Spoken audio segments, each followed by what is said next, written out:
জয়ের পর সবার সঙ্গে উল্লাস করলেন সাব্বির রহমানও, কিন্তু যেই ইংল্যান্ড সিরিজের প্রসঙ্গ উঠল নিজ থেকেই কুঁচকে গেল মুখ, যেন সেই ব্যথাটা এখনও অনুভব করছেন।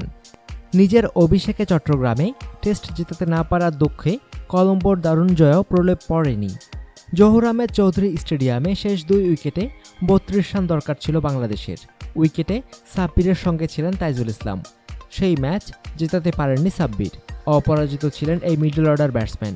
দল হেরেছিল 22 রানে। নিজেদের ১৭তম টেস্টে শ্রীলঙ্কাকে 4 উইকেটে হারানোর পর নিজের প্রতিক্রিয়ায় সেই ম্যাচের দুঃখ এখনও ভুলতে না পারার কথা বললেন সাব্বির।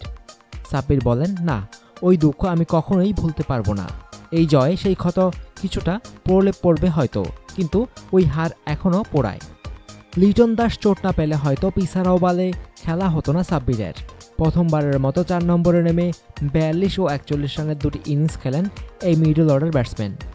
এ প্রসঙ্গে সাব্বির বলেন, ভাবিনি খেলতে পারবো, শেষ পর্যন্ত খেলেছি, নিজেও ভালো করেছি, দল জিতেছে, খুব ভালো লাগছে। মাঠে প্রচুর চাপ ছিল, আমার কাজই প্রতিপক্ষের উপর চাপ তৈরি করা এবং নিজেদের দলের চাপ কমিয়ে দেওয়া। টিম ম্যানেজমেন্ট আমাকে স্বাধীনতা নিয়ে খেলতে বলেছে। চট্টগ্রাম টেস্টে হারলেও ঢাকা টেস্টে জিতে ইংল্যান্ডের বিপক্ষে সমতায় সিরিজ শেষ করে বাংলাদেশ। 2 জয়ের মধ্যে এটাকে এগিয়ে রাখতে আপত্তি সাব্বিরের। সাব্বির বলেন, সেটা ছিল ইংল্যান্ডের বিপক্ষে সেরা একটি টেস্ট দলের সঙ্গে। এটা নিজেদের ১৭তম টেস্টের জয়। 2 ধরনের অর্জন। ওই 2 ম্যাচে খেলা তাইজুলও চান না কোনো একটি দলকে বেছে নিতে। তাইজুল বলেন, 2টা ভিন্ন রকম।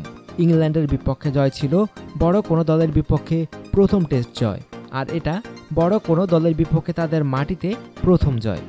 টেস্টে অভিষেক জয় দিয়ে শুরু করেছিলেন, মোসাদ্দেক হোসেনের হয়ে গেল সেই অভিজ্ঞতা। মাহমুদুল্লাহর জায়গায় কলম্বো টেস্টে খেলা এই তরুণ জানালেন নিজের প্রতিক্রিয়া। ব্যাটিংয়ে নামার সময় আমার মধ্যে একটুও স্নায়ুচাপ করেনি। উইকেট দেখে মনে হয়নি ভয়ের কিছু আছে। নামার সময় ঠিক করেছিলাম মারার বল পেলে মারব। ভালো হতো যদি জিতিয়ে মাঠ ছাড়তে পারতাম। দেশের ১৭তম টেস্টে অভিষেক হয়েছে, এটাই অনেক বড় ব্যাপার। প্রথম ইনিংসে শতক পাইনি বলে মন খারাপ হয়নি। দল জিতেছে, খুব ভালো লাগছে। সেখানে নিজেও কিছুটা অবদান রাখতে পেরেছি বলে আরও ভালো লাগছে। জয়সূচক রান নেওয়ায় মেহেদী হাসান মিরাজ জানান, শুধু জয়ের কথাই ভেবেছিলেন তিনি। মিরাজ বলেন, মোসাদ্দেক আউট হওয়ার পর যখন নামছিলাম তখন ঠিক করেছিলাম যত তাড়াতাড়ি সম্ভব ম্যাচ শেষ করব। এমন একটা ম্যাচ খেলতে পেরে খুব ভালো লাগছে। দল খুব ভালো করেছে। শ্রীলঙ্কাকে হারিয়ে খুব ভালো লেগেছে। টানা 3 শতকের পর সৌম্য সরকার ব্যর্থ, খুব প্রয়োজনের সময়।